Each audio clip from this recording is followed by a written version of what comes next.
Opposition leader कौमी assembly Umar Ayub ने दावा किया कि वज़ीर-ए-आज़म हाउस का बजट 17% और ऐवान सदर का बजट 9% बढ़ा दिया गया। स्पीकर कौमी असेंबली और चेयरमैन सेनेट की तनख्वाहों में 6 गुना इजाफा किया गया। इस्लामाबाद में सहाफ़ियों से बातचीत में उमर अयूब ने कहा कि हुकूमत ने अपने लिए दूध और शहद की नदियां बहा दी हैं, जबकि महंगाई ने अवाम की क़ुव्वत खरीद खत्म कर दी।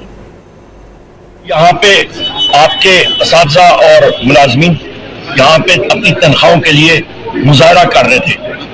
आपको पता है वज़ीर-ए-आज़म हाउस का बजट कितने से बढ़ गया? 17%, 17%।